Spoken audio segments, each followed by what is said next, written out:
Now, let's welcome the next speaker, Övül Ö Durmusoglu.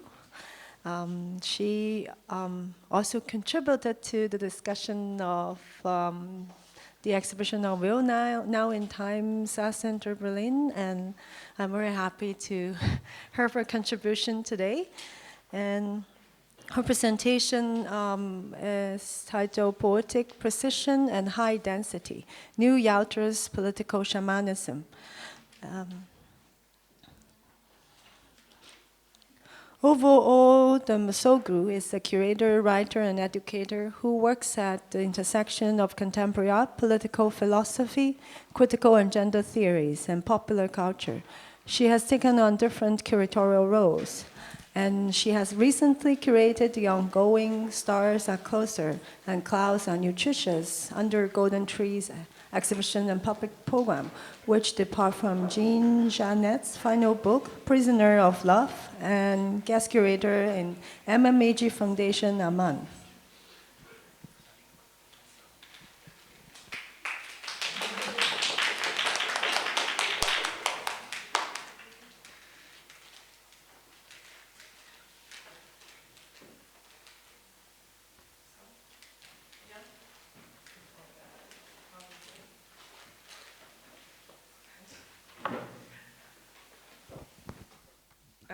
Good afternoon, all. Thanks for sharing this rainy afternoon with us. And I'm really very honored and glad to be part of this really sincere and rich transdisciplinary exchange happening in the space of also a very powerful exhibition that I saw this morning, which is must see. So I'd like to thank again for Nikita and Mia for introducing me to this conversation in my adopted hometown after Istanbul, and which I believe also is a right place to speak about Nil Yalter's practice and her critical reinterpretation of nomadism and of the Asian connection of Turkey in its especially particular mythology, in its historical mythology, and readapting it to a contemporary position in terms of bringing out different communities together in her work. So let me start. It's an exciting moment. Wait, how does it work? Does it work like this way? Okay, perfect. Okay. And recently, Nil Yalter has been very present in the scene in Germany through a wonderful exhibition curated by Rita Kersting in Museum Ludwig, and that opened on the 8th of March, and also traveled to the Bard College Hassel Museum to New York, to upstate New York, also later in the year. What good are the roots if you cannot take them with you? I'd like to start with this quote of Gertrude Stein that I also used in my excerpt, because it is a very, I think, very powerful statement embodying the conflicting feelings of the nomadic subject. And exile, yet today, is the human condition of the world, and our roots weigh. They are very heavy, and it's difficult to leave them behind, and sometimes it is impossible. And the nomadic subject, as Nil Yalter defines in her practice, needs to float with roots, a state much like that described by Virginia Woolf in The Waves. She says, "I feel 1,000 capacities spring up in me. I'm arc, gay, languid, melancholy by turns. I'm rooted, but I flow." So the decision for anyone, especially for women, whether cis or trans, to take a step forward and leave behind what is known is not only a gesture of separation from the master's house, but also an attempt for redesigning subjectivity as a nomadic subjectivity. And the Nil Yalter's particular story within the larger narrative of contemporary art from Turkey finds its roots inside nomadic thinking between media, disciplines, communities, cultures, and cities. And nomadism is about critical relocation. It is about becoming situated and speaking from somewhere specific and well aware of, like, accountable for particular locations.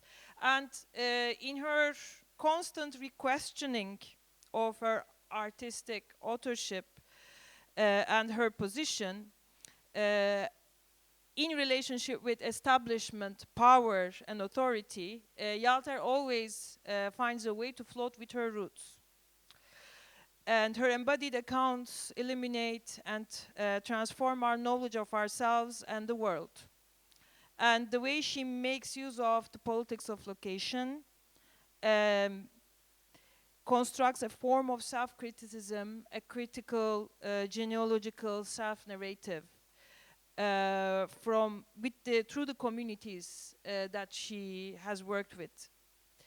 And from the time that she traveled to Iran and India as a very young pantomime actress, roaming from town to town performing, to the time that she returned to Mumbai as an established artist in a project space. I think she was part of what was the project space in Mumbai?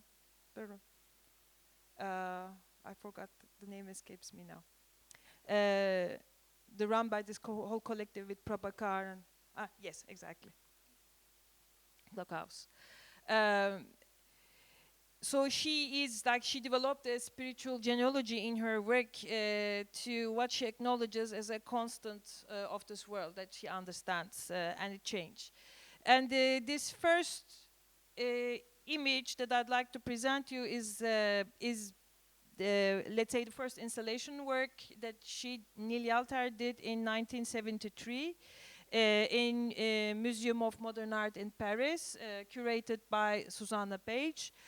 And this was actually, Neil Yalter was present in Paris for quite some time, but it really took her quite a long time actually to reestablish her practice, because before she started as a painter mainly, and she was an abstract painter, or that's still something that continues in the form of her installations. But of course it was the searching spirit of change that brought her to Paris in the first place. As an autodidact artist, this is also something very important to highlight, that she's an autodidact artist. Of course, like many conversations that actually we had here yesterday, Paris was also a city for the young democratic nation of Turkey as a cultural center to send its intellectuals and artistic practitioners to educate themselves in modern art and culture and literature. So this also sort of defines an artistic canon in Turkey, which you can still actually see contemporarily on the invitation of a French curator, Nicolas Bourriot, to curate a Istanbul Biennial at a very critical historical time. So there is this historical connection with Paris that goes really deep through the late period of Ottoman. So Yalter has been a dedicated abstract forms, and she was very inspired by constructivism, a methodology she often goes back to in her work. And actually, she tells, from the early histories, that the only way in Turkey, to learn about different modern forms was through books shared hand to hand, because at that point, there was no there was no access to international scenes, and it was kind of very difficult actually to develop different artistic conversations. So she, for example, references Michel Sefor's A Dictionary of Abstract Painting that was published in 1958. That's something that she learned from. And that was almost like a community book, as she still retells the story of the learning art from this book. And then, of course, the forms that she kind of gathered was very much fed up, very much nourished by the Byzantine Ottoman heritage as well. So she arrived at in Paris, of course, at a very critical time, and she was part of different discussions, different political discussions. And then, of course, at the same time, in Ilyana Zonabend's legendary gallery, she also started to follow contemporary artistic movements. And she was a very devoted viewer of Cinémathèque Française film program. And it was also this time that was for Turkey was a very critical time, because it was a political tightrope. And there was a very violent time between the right-wing and left-wing groups in public space, and yet at the same time she was also like following the rise of feminism, getting stronger every day. And actually, like through this time, watching these critical conceptual practices, and like with conversations with the feminist movement, and also with her friends joining 68 movements, which she had to stay also on the side, because she didn't have a proper permit at the time, so her friends didn't allow her to be like to join the crowd throwing stones. So she, of course, like this, all of these things like made up for her very solid position, and therefore she also shifted her abstract thinking towards the conceptual, engaged position. So this is the work that we see. And also, like, this work is also kind of a very personally very important for Nil, because after her time in Paris and experiencing all these moments, she decided to actually go back to her roots. And she decided to re-understand. And of course, this, all of this, I would say all of these urges are connected with the very first time that she traveled on foot to Iran and India, and spent 2 or 3 years like there, in a period where for a woman this travel was almost impossible. So in our conversations, she said that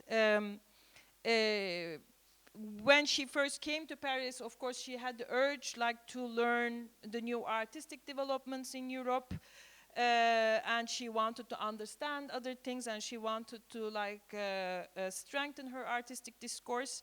But after a while, she realized like she wouldn't be able to make anything without confronting her own history.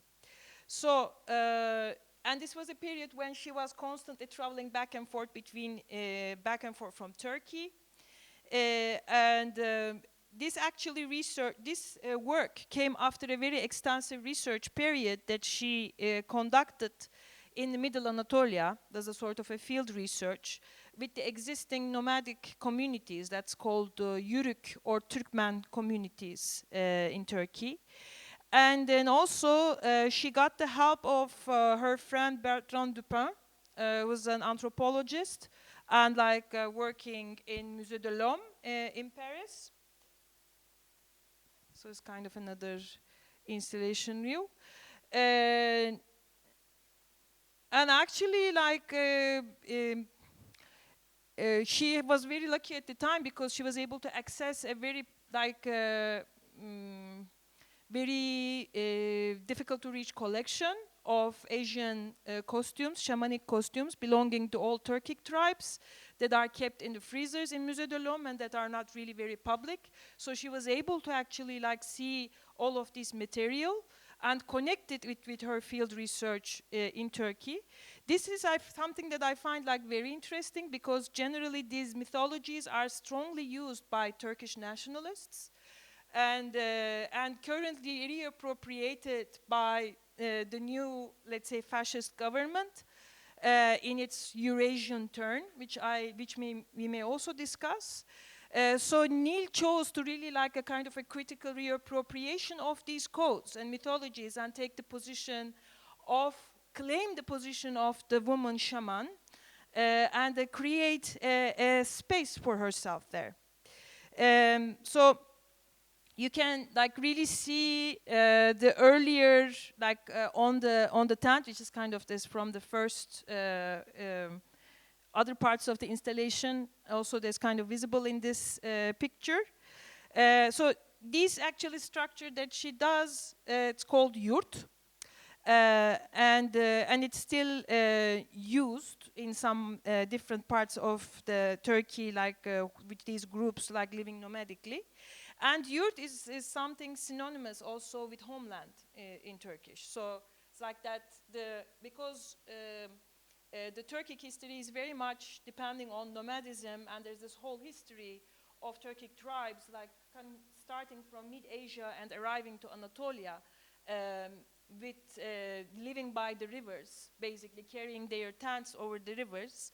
And so this becomes like the tent becomes the homeland. So this is still like the sense of settlement, I would still say, in Turkey, that's very present.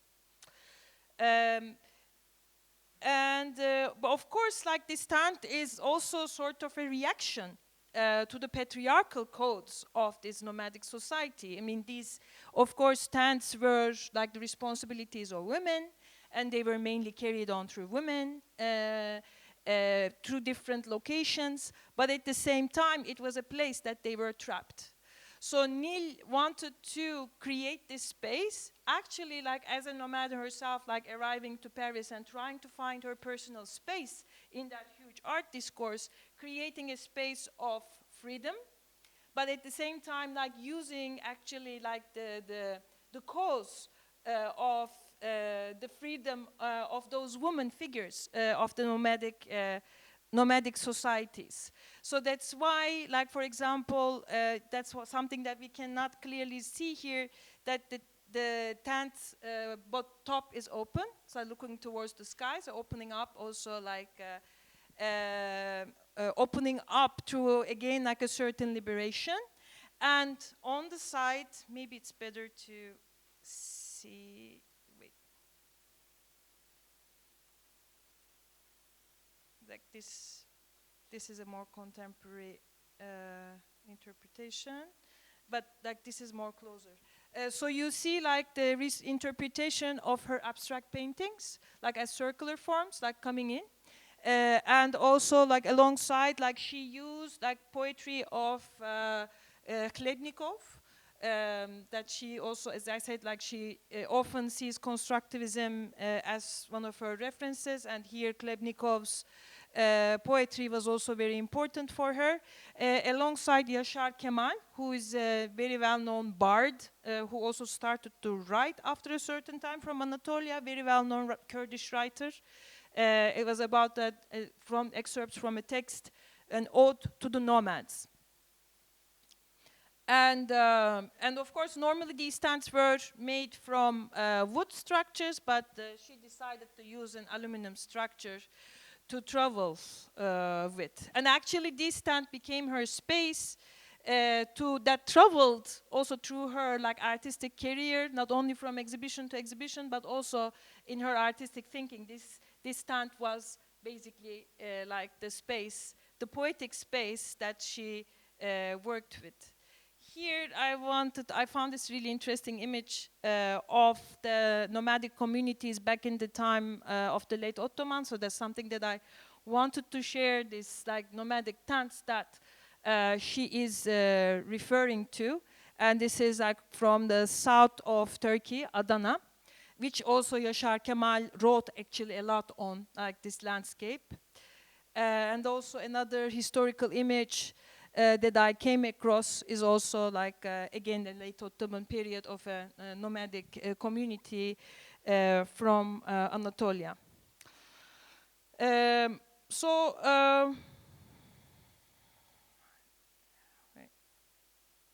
Let's like stay like here with the stand. So of course, the kind of artistic environment that she works in is also very important to highlight. Because like as I experience sorry, it's just like one quote that I wanted to use. Yeah, this was an environment of intense polarization of 3 military interventions, and this house that Yalter built, like breaking the codes of the master's house, in Lord Audre Lorde's famous statement. She took a position against to this patriarchal code from very early on. So in 1950s was marked by a center-right government that supported a free market and private investment in Turkey. So this is actually the period where Turkey is accepting Marshall Plan and taking side with the United States, like in the Cold War, and became a member of NATO. And this fast Americanization was clearly like criticized and fought against by different student circles who got extremely also politicized in the meantime. So one of the that also these kind of tensions actually led to the first military intervention in 1960. It was the time actually when Nil was very young and she still didn't have a chance to vote. But she also felt like the kind of pressure of this intervened environment. So all these protests triggered by USA's intervention in Vietnam and the student movements and the unrest around the world really led to like this actually strong position of the students. Maybe something that I would love to show now is this. One of the first important protest movements that happened in Turkey at the time was in 1967. It was a reaction towards the arrival of the Sixth Fleet to Istanbul. And many boycotts and occupations took place in the universities. And actually the students walked from Ankara to Istanbul to criticize like the arrival of the US Navy. And imagine the group who supported Americans at the time was young Erdogan and Abdullah Gül and all these guys currently in the government taking the side of the American position fight against the communists. So it's really interesting now to see what's going on. Yes. So I would say it is kind of the second shamanistic interpretation, like reacting to the intense political conditions like that happened after the paralyzation of the second military coup, and like the whole state of emergency that led to the imprisonment of the student leaders Deniz Gezmiş, Yusuf Aslan and Hüseyin İnan, with the claim of destroying constitutional order.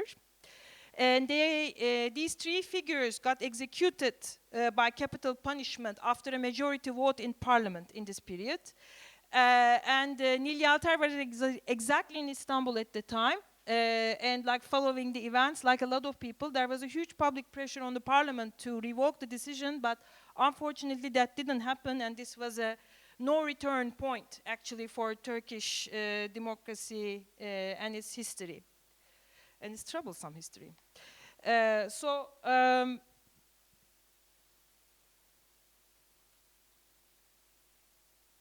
This is the image that I wanted to show you. So actually, Yalter, this work was not known in Istanbul, in Turkey, till 2000, I would say 16. So in this period, when she was traveling back and forth between like Istanbul and Paris, she rented a room of her friends, and she closed herself, following only the newspapers and disconnecting herself completely from like outside, following all the like material that was coming up, and every day the execution of Deniz Gezmiş and his friends was coming closer, and she realized almost like a kind of a ritualistic exercise of presence. Because she was feeling that the heaviness of this decision was not really felt by the society, and she was very much in pain. So it's very interesting that these two works, like the Nomadic Tent and Deniz Gezmiş series, they happen like very close to each other, like as this, like I would say, ritualistic or shamanistic statements. And she also did a series of like circular paintings, that kind of conceptualizing like the arrival of the time and like the kind of all the data, let's say how many days and how many votes and all of these things, all of these discussions in public that returned into an abstract forms of painting. That's kind of 6 of them also.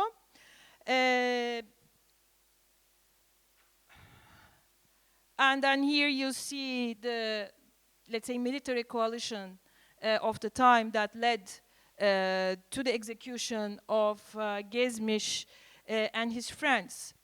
And interestingly also, like this piece was first, I think, became public also for Turkish audience in Museum Ludwig, because there was a really beautifully done solo exhibition of Nil Yalter in 2016 in Koç Museum.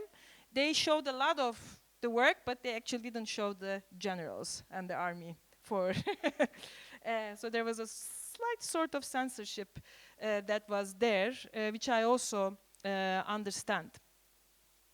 So Nil Yalter defines this period as like as also like an intense politicization, because of course she was surrounded by very strong artists. A lot of people were super political in Turkey at the time, and they were suffering from different imprisonments and different cases. But it was actually through this execution that she realized she took a really strong position, also against capital punishment, that actually continued throughout her life. So these two works that we are seeing actually, like kind of that defined, that she clearly like used that reappropriated shamanist ritual, became also like a critical point for the rest of her practice and her 70s works, which are very rich. So she says in our interview, I want to quote, the enlightenment I experienced was a very bitter one. Gezmiş's time at court, capital punishment and execution was a ritual of very bitter awareness, and informed some of radical positions that I have taken in my life afterwards. After experiencing Deniz Gezmiş and his friend's execution, I began to have nightmares. We lived with capital punishment for many decades very normally, and then France woke up and Turkey abolished it too. So now there are calls to bring back the capital punishment, and this is a catastrophe. This is like a kind of a quote from our conversation. And this is like here to see like that how the Deniz Gezmiş paintings are installed. So here, maybe I can. Yeah, exactly.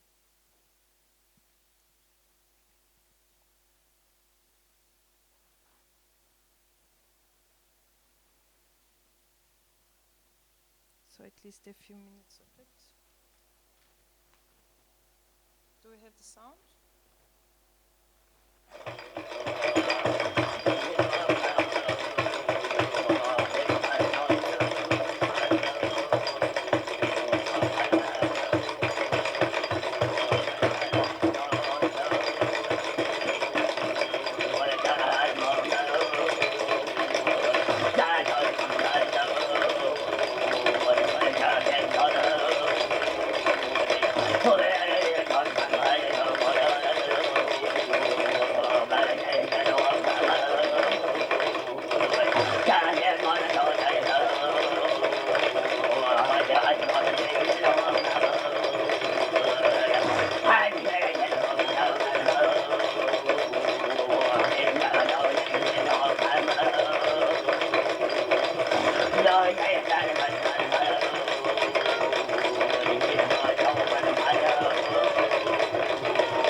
but this is actually like, it's interesting that, for example, this work of Nil's like again came to be known in Turkey very late, and she was more well known for her belly dance video.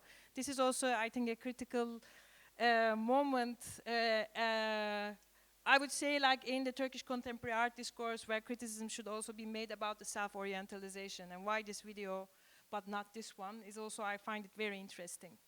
So both Topakaev, the work that we see, and Deniz Gezmiş, are two strong works with personal political statements, and produced one after the other. They carved out Nil Yalter's strong position in international and local scenes. But in local scenes, of course, as I said, not until many years after they were executed. And actually, this piece that you see, Topakaev, is also considered one of the very important examples, or the first examples of installation art for Turkey, because at that point there was no installation art. And it was very like, it was mostly going like very modernist painting and sculptural practices. So this was kind of quite new.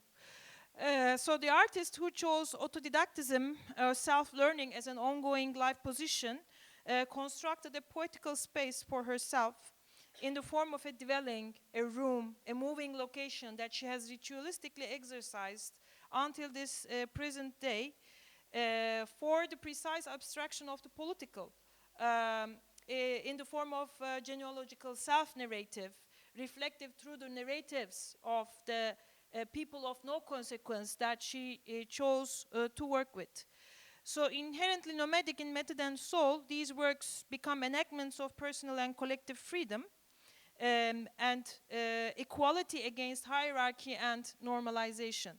So from this perspective, the inspiration Yalter found in shamanism through her research on masks and costumes with Bernard Dupin, and her in-depth reading of Mircea Eliade's Shamanism, Archaic Techniques of Ecstasy alongside ancestral feminism and its transcendental ritualistic connotations, has also allowed her to align herself as a translator and communicator between languages, communities, political positions, and entities. So I find it very interesting that when she, for example, takes over Eliade's shamanism also as a Marxist feminist woman, and she kind of exercised this, this sort of also religious almost position, and she kind of redefines it with her political consciousness, I would say. Of course, she's also very aware how Eliade turned towards more nationalistic discourses of the time, and when we speak now, she says like, this was a very, very interesting book of the time, and it really inspired me, but this was before, of course, he turned to the right-wing structures. And from this point, like if I go back to my presentation, can I open this like kind of more fast? Thank you.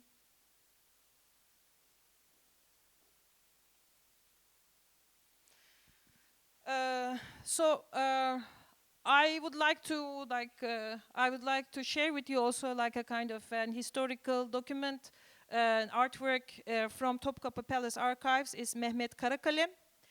And his origins are like kind of not well known, but it's clearly coming from like the nomadic groups traveling from Asia.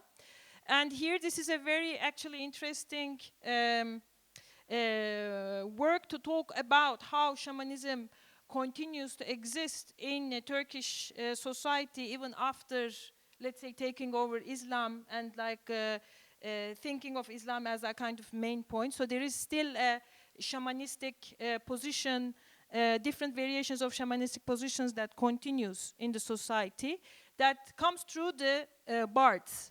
So actually Nil Yalter not only worked on shamanism like for herself, like as a kind of self-portrait that we see in this work, but she also continued to work with the bard culture and its different political connotations also among the workers' communities in Paris and sans-papier workers, which I see as a kind of a continuation of this, of her research on shamanistic methodology. this painting is very interesting because shamans, of course, like they were seen as like working with instruments that would represent demonistic qualities. So they were called shaitan.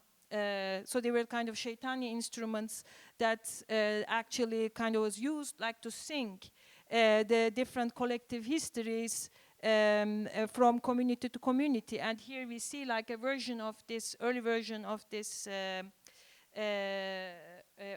instrument that came to be represented, of course, in the nomadic mythologies afterwards.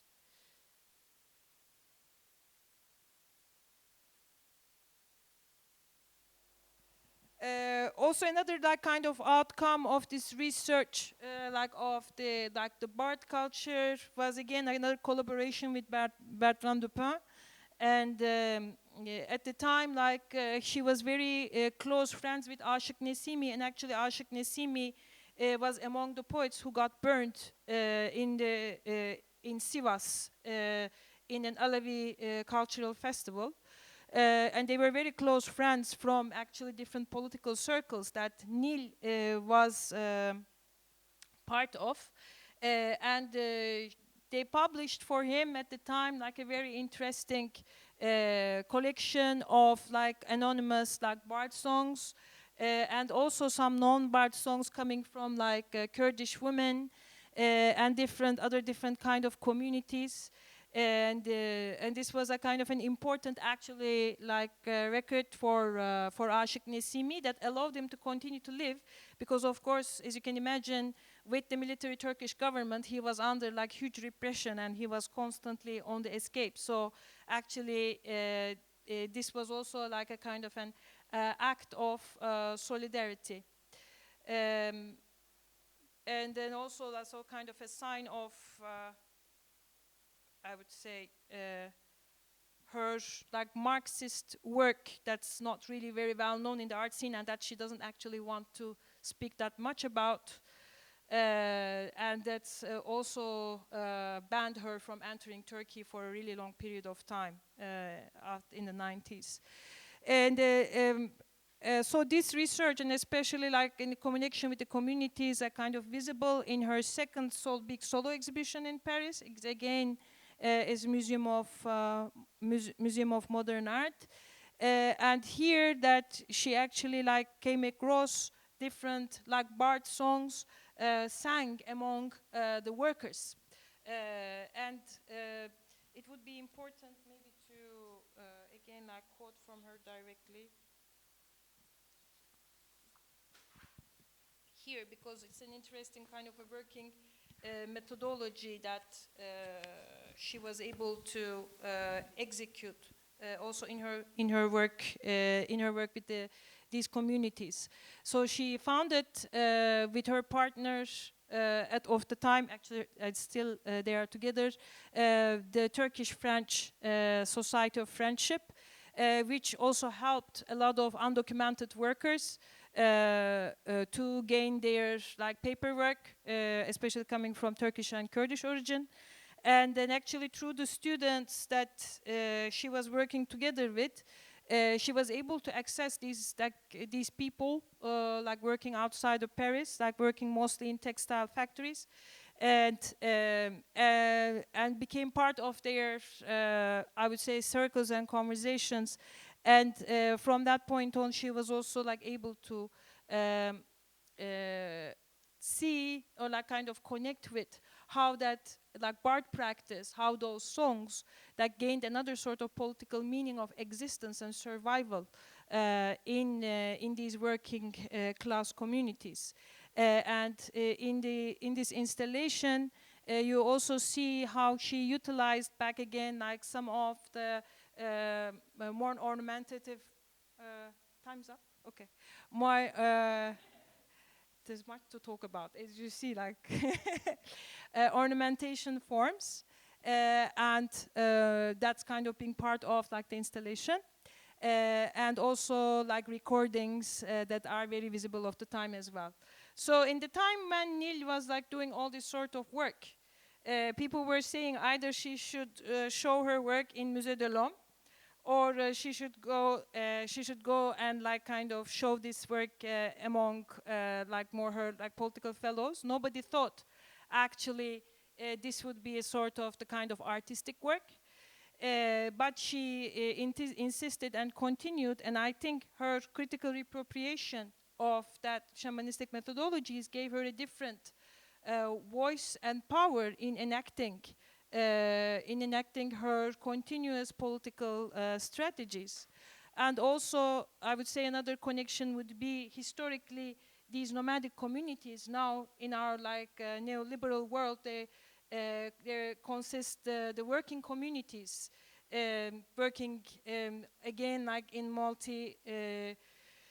multinational museum structures or that kind of invisibly in different like global constellations. For actually what I think makes her work special at the time, that she was able to see this connection between those people who were living nomadically, they first to become nomadic again through the political power structures that forced to make them work very invisibly and in a very precarious way. Maybe like a good point to stop is this work called General Strike. And the General Strike was a collaboration with the workers' organizations in the, again, 70s in Turkey, that she showed in the Fête de l'Humanité of the Communist Party. And she was able to create like agitprop posters with some of her other painters friends in conversation with the workers, and actually created the posters for communicating their act, the general strike. These documents involved not only drawings and pictures directly coming from the workers, but also like some really threatening, also low messages that were coming from the employers as well. Finishing up, in this critical point, I would say where Turkish contemporary art is like kind of finding its roots and claiming another different sort of history, it is very important to think how the connection of roots and mythologies can be claimed back from big, heavy nationalist discourses that are currently also throwing like the government through the Eurasian autocracies. And the use of position of shaman as a communicator between communities, languages, and methods still provide a very refreshing point of view when those stands are visible in many different parts of the protests around the world, and they are still nomads. And there is still like a very heavy discourse on immigration in Germany that's very present in public. And the shaman needs to continue to dance, and she dances along. Thank you very much.